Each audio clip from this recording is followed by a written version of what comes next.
Les mystères de la loi de l'attraction. Je vous invite à définir un objectif, en évitant de commencer par des phrases comme « je veux perdre 3 kilos » ou « je veux plus d'argent ». Ces formulations restent vagues et manquent de précision. Pour atteindre véritablement vos aspirations, elles doivent être ambitieuses, colossales et extraordinaires. Si vous affirmez vouloir plus d'argent, imaginez que je vous tends 10 $ en disant « Tenez, pour vous ». Que répondriez-vous alors? Ce n'est pas suffisant. Pourtant, c'est vous qui avez exprimé le désir d'obtenir davantage. J'ai découvert cette vérité en accompagnant une femme confrontée à l'infertilité. Elle répétait sans cesse « Je veux tomber enceinte, absolument tomber enceinte. Si j'étais enceinte, tout irait mieux. » En examinant son dossier, je remarquai qu'elle avait déjà été enceinte à 6 reprises.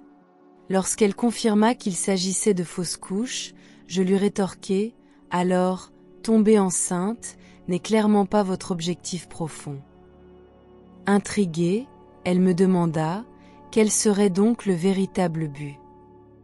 Je lui expliquai « N'est-ce pas de mener la grossesse à terme, d'accoucher d'un bébé sain et de devenir une mère épanouie? Pourquoi ne pas l'énoncer de manière explicite? Vous pouvez en effet être enceinte à plusieurs reprises sans jamais concrétiser l'arrivée d'un enfant. Dans cette optique, vous pourriez formuler votre objectif comme la réalisation d'un accouchement parfait et la naissance d'un enfant en pleine santé. Ou bien, imaginons que vous souhaitiez capter énormément d'attention, coûte que coûte, peut-être par une manifestation nerveuse extrême.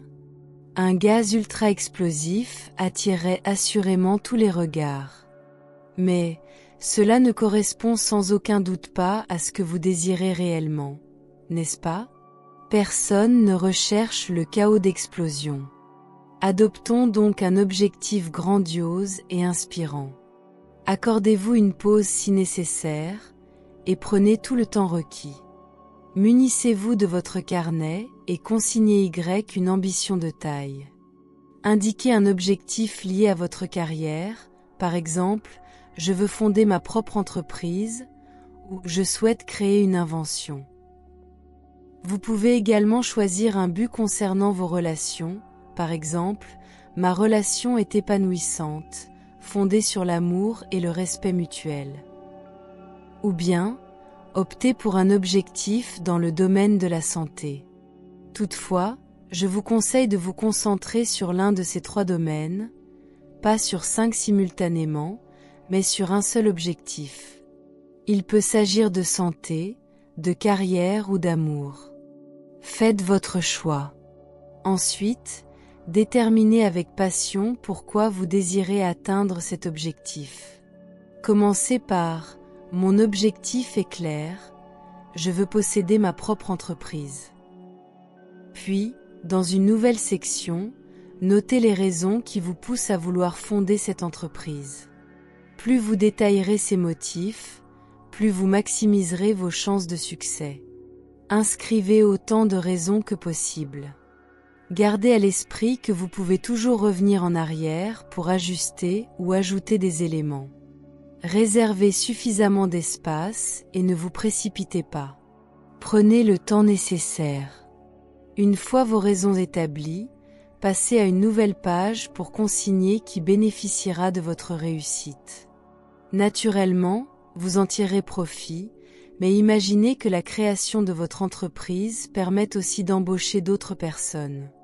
Vos enfants pourraient, par exemple, fréquenter une école privée, ou bien votre partenaire pourrait lui aussi lancer son projet professionnel. Plus le nombre de bénéficiaires de votre succès sera élevé, plus vous aurez d'arguments pour persévérer et concrétiser votre rêve. Notez donc qui en profite et de quelle manière. Vous pourriez, par exemple, offrir une nouvelle maison à votre mère ou financer les études de votre neveu dans une institution privée.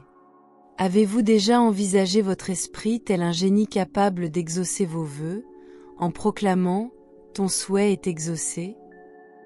Je souhaite que vous compreniez que chaque pensée et chaque mot que vous exprimez constitue un plan que votre esprit, votre corps et votre conscience s'efforcent de mettre en œuvre. Lorsque vous consignez vos pensées, évitez les formulations du type « je veux être riche » ou « j'aspire à une relation stable ». Exprimez-les plutôt comme si elles étaient déjà réalisées « je suis millionnaire », « j'ai une relation stable ».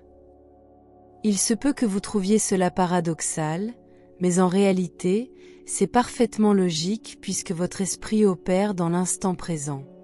Si vous dites que vous désirez obtenir la silhouette parfaite l'année prochaine, votre esprit ne saura comment interpréter le délai « l'année prochaine ». C'est pour cela qu'il est essentiel d'exprimer vos objectifs au présent « je suis »,« j'ai »,« j'atteins ». Utilisez des termes qui évoquent une image nette, au lieu de formuler « je veux plus d'argent » ou même $1 pourrait théoriquement suffire pour atteindre votre but. Ainsi, ne dites pas « je veux plus d'argent », mais formulez plutôt « je gagne une somme d'argent phénoménale »,« je gagne $1 million »,« je génère $10 millions par mois grâce à mes compétences ». Décrivez votre objectif de manière aussi précise que possible, et créez une vision qui attire et motive votre esprit. Ce que vous désirez, vous le désirez également.